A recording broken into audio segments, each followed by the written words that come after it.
We're feeling amazing, super excited. I mean, I have to say, like, being a mom, it's what I've wanted my whole life, and the fact that it's here, I'm so just in love and happy. Like, I know all the moms always talk about this feeling like once you're a mom, like you're gonna feel this love you've never felt before, and it's just so true.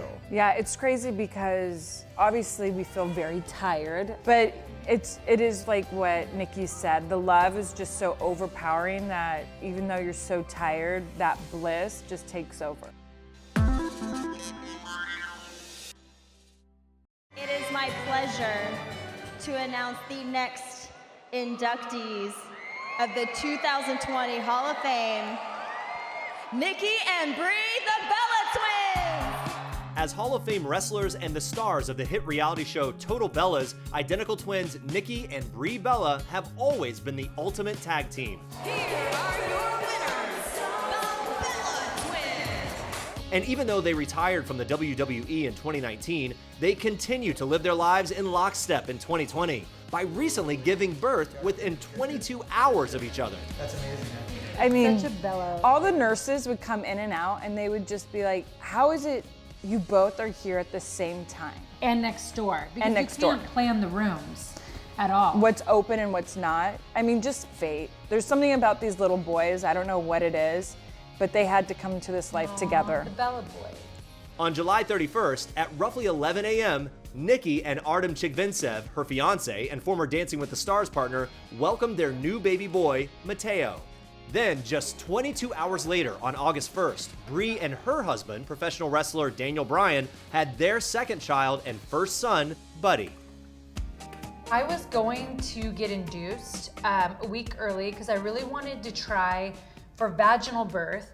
And so with my age and them being worried about high blood pressure, they were like, at 39 weeks, if we want to look at, inducing you, we can. But what was crazy is when we went into the doctor's office and they were starting the process, my water broke. And so it was like he chose his date that day. So it's crazy because I had a scheduled C-section August 1st. So my, what I was trying to do is have a VBAC because I had an emergency C-section with Birdie. So I actually was really hopeful because 3 weeks before August 1st, I started to dilate. And I got actually up to dilating at a 4. And my doctor was like, oh, Brie, we're gonna be able to do this vaginally. But I forgot I make stubborn babies and they don't like to come out. And so when my sister, I was with her, I couldn't even believe I made my last doctor's appointment. I'm like, how am I here? Like, I've been dilating forever. I should already be in labor. When her water broke, I remember being in the room and I'm like, my sister is going in labor before me. I'm like, Right. I was like, of course she is. It's True champ. I compete at everything. I was just blown away, but when it came Friday, I'm pissed. a little mad. But when it came to Friday, I kind of just accepted the fact that I probably wouldn't be having a vaginal delivery. So, but it was crazy because I was like, well, maybe she's gonna have her baby on the 30th. But when she went through the night and she was still laboring and hadn't had it, I was like, whoa, maybe our babies might be born on the same day. But then when Mateo did come on the 31st, I was like, no matter what, my baby's coming tomorrow at 9 a.m. and they're gonna be 22 hours apart.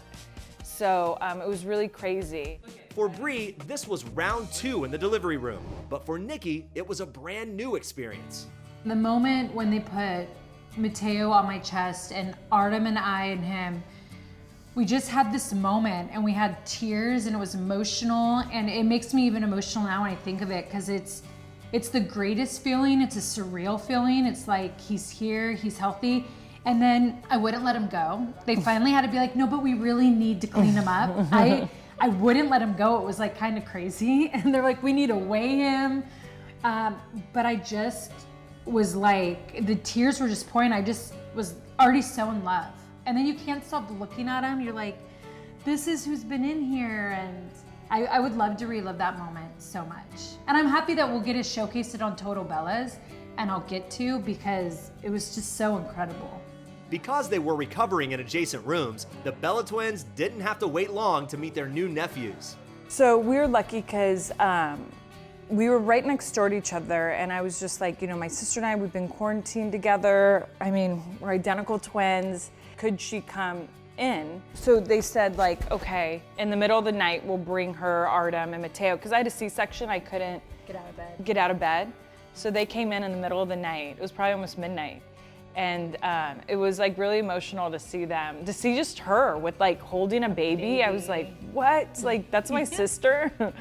And we just sat on the bed and she held Birdie and I held Mateo and we were just like chatting. It was so special. It was really special.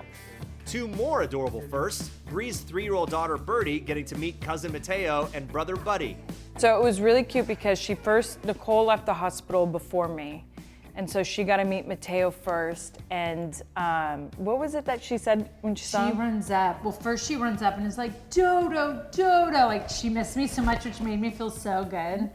And then I go, do you want to finally meet Teo? And she's like, yes. And she looks at Teo and she looks at me and she goes, what a wonderful baby. And then she wanted to touch his head and she was so gentle.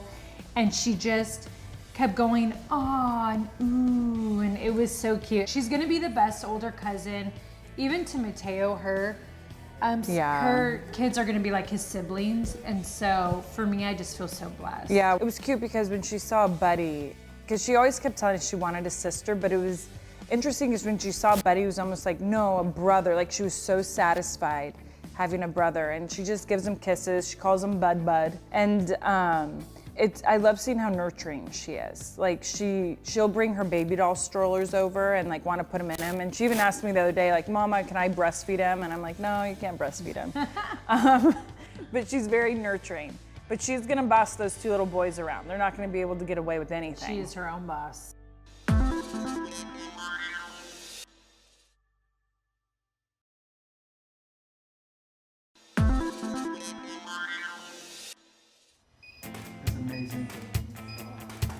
I feel so blessed because Artem and I, we're doing it all on our own. We have no help. We don't let anyone in the home except for Brie and her family and then my mom. And so we just do it all. And Brie has helped me so much on, like, as a new mom, I freak out on like, he's breathing this way and his poop look like this. And every little thing what a new mom does, like, instead of me always have to calling the doctor all the time, which I did with my first, the poor doctor. I just call Brie all the time, and Brie just makes things feel like it calms me. So I just feel so blessed because she's been there for me so much. Like, even on swaddling and should I have him, just getting him in a routine where a lot of moms don't get that kind of info. She's really helped me out in so many ways. Meanwhile, Artem has more than risen to the challenge in his new role as first-time father. He's been amazing. I don't know how I would do all this without him. He's very attentive. He will wake up at any moment if I need a break or hold Mateo, change diapers, anything I need, or if I get situated, I'm like, can you make me food? Can you make me water?